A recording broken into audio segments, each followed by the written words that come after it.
برا بەڕێزەکانم قوربانی کردن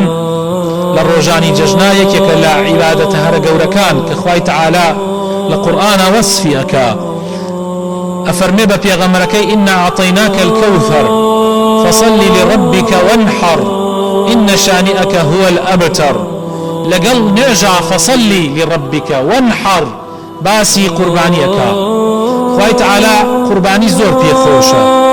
تنانت للرجي قيامتها في غمرة فرمي صلى الله عليه وسلم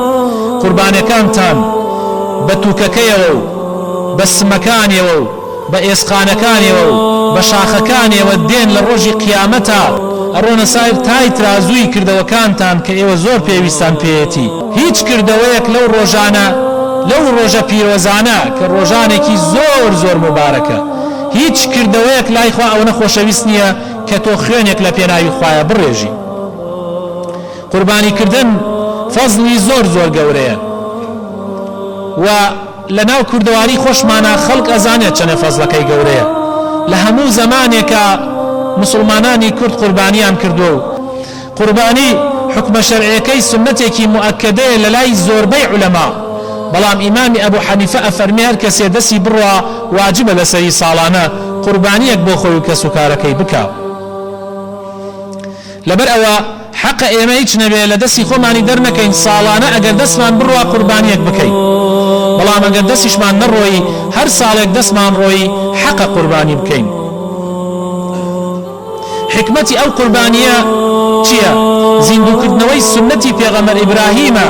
كاتي كويسي إسماعيلي كري سرب بريبو خواي تعالى نيلا كركي سرب بريو أو كاتبراني كي بنا دخواره سري بري وبوا أو رجبوا ججني مسلمانان جاء أو سنة لو رجوا زندو كراوة أمر مسلمانان بردوام أو قربانيانا كردوا خوای تعالی ئەو ڕۆژانەی کردوتە جەژن بۆ مسلمانان و حرامی کردوتیایە ڕۆژ و بگیرێ تەنانەت ڕۆژ و گرتن حرامە لەو ڕۆژانە بەڵکو ڕۆژانی خواردن و خواردنەوەیە مسلمانان بۆ خۆیان سەفەر ئەکەن سەردانی خزم و کەسوکارەکانیان ئەکەن خواردن ئەخۆن ئەم سەردانی ئەوەکە ئەو سەردانی ئەمەکات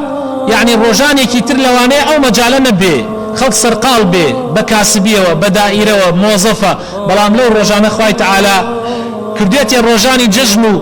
لە هەموو وڵاتانی ئیسلامیش جەژن ئەگێڕێ و عوتڵێ و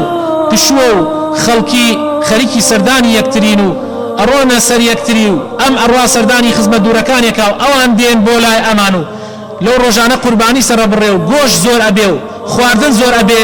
لە ڕاستی ئەوە نیعمەتێکی زۆر زۆر گەورەیە بۆیە خوای تەعالا فەرمێ ليذكر اسم الله على ما رزقهم من بهيمة الأنعام لو رجعنا خواي تعالى واي كردو تاوكو مسلمانان ذكري خواب كان لسر أوهم قربانيك أنجام يدن وشكري خواب كان لسر أو نعمتيك خواي قورا رشتوية السريانة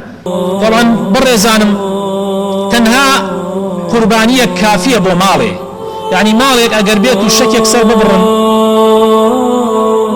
يتر كافية بو قشتيان يعني خاون مال رئيس عائلك حيوان سر ببره كافية أبو أيوب أنصاري أفرمي سردمي في غمرة صلى الله عليه وسلم في غمر خويش أصحاب كاني تنها حيوانك كان سر بري باش بو قشتيان بو خوي كسكارك إلى ماله بلام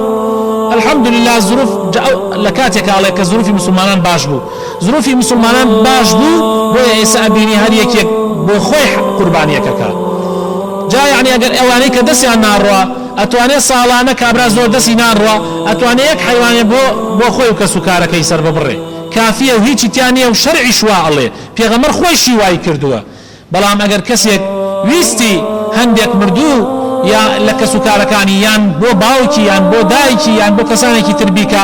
ئەوە یان چەند ماڵێک شەریک ببنەوە ئەتوانن لە ڕەشە وڵاخێکا شەریک ببنەوە یان لە حوشترێکا شەریک ببنەوە حەوت کەس ئەتوانیان حوت کەس بە خۆیان و عایلەکانیان و ئەتوانن بەشدار بنتیایە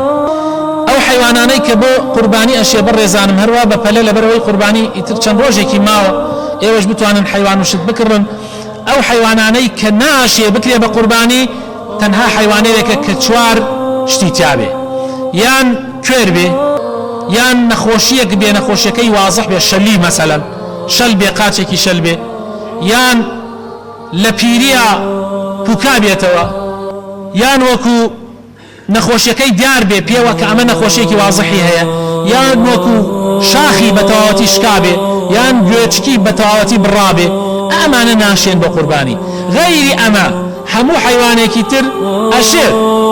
بەڵام لەوانەیە هەندێک حیوانێک کەراهەتی تیابێ بۆ نمونە ئەگەر کلکی بڕابێ کەراهەتی تایە بۆ نمونە ئەگەر گوێچکی هەندێکی لێ بڕابێ ئەمە کەراهەتی تایە بەڵام دروسە بیکەی بە قوربانی. بەس ئەوانەی کە باسم کرد ئەوانە ناشێت. دووبارە یەکەمەوە نەخۆشیەک کە وازح دیار بێ شەلیەک کە وازح دیار بێ کوێریەک کە وازح دیار بێ پیریەک کە وای پێکردی بێ بڵێن گۆشتەکەی تەواو پیر کردی بێ و بوو بە هەر حیوانەکە ئێسقانەکانی دیار بێت و هەروەها شاخی ئەگەر بە تەواوەتی شکابێ یان گوێچکی بە تەواوەتی بڕابێ ئەمانە ناشێن. ئیتر هەر قسەیەک خەڵک ئەیکا زۆر جار ئێمە لەم حاڵەتانە کێشەیەکمان تووشە بێ مفتی زۆرە بێ لە ناو موسڵمانان ئەمە لەسێ قساکە وە لەسێ قساکە زۆر گوێ مەدەنە قسە ئەم مەسائلانە بە قسەی ئەو نابێ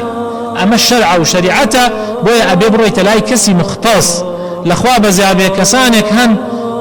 مۆبایلیان لای زۆربەی خەڵک هەیە کەسانێکی شارەزا و خاوەن علم تۆ ئەتوانی پەیوەندی بەوانەوە بکەی ئەوانە فتوات بۆ بدەن نەوەکە لە مەجلیسێکە ئارێکێ بۆ خۆی قسەی بکە زۆر حەساب بۆ ئەو مەجلیسانە مەکەن ئاگاتان نەیبێ. سەربڕینیش لە دوای نوێژی جەژنەوە دەسی پێەکە هەتا وەکو ئاخر ڕۆژی چوارەم بە شەو سەری ببڕی و بە ڕۆژ سەری ببڕی یەک حەسابە. ئەگەر ئینسان خۆی سەری ببڕێ باشترە یان ئەگەر ئامادەی سەربڕینەکەیشی ببێ هەر باشترە بەڵام دروستیشە یەکێتر بکاتە وەکیل و ئەو بۆی سەر ببڕێ هیچ کێشەیەکی تیان نییە بەڵام وابیکە باشترە ئاخر باشتر جایە و بڵێ جایز نییە جایە. من ئەڵێم باشتر وایە کە خۆی سەری ببڕێ ئەگەر نەیتوانی ئامادەی سەربڕینەکەی ببێ ئەگەریش نەیتوانی یەکێکیش بکاتە وەکیل هەر احتیادیە و هیچ کێشەیەکی تیان نییە. مەسەلەی تەوزیعکردنی گۆشتەکەیش ئەمیش هەم کێشەمان بۆ دروست بووە هەروە خەڵکەوە ئەڵێ وەڵڵا بابە نابێ لە گۆشتەکەی بخۆیت و نازانم پێغەمبەر صلی الله عليه وسلم ئەفەرمێ كلوا وتصدقوا وادخروا ئەفەرمێ لێی بخۆن وەلێیشی ببەخشنەوە وەلێیشی هەڵگرن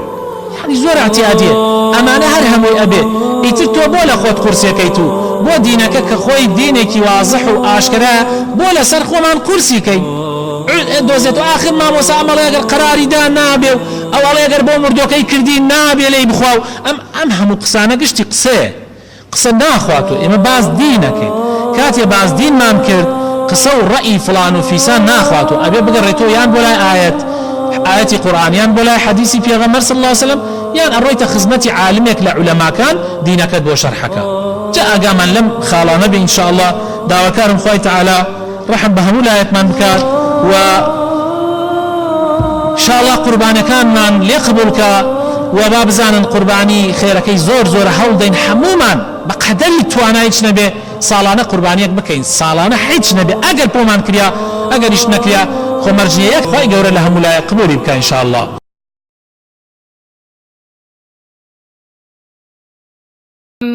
ألم تر كيف ضرب الله مثلا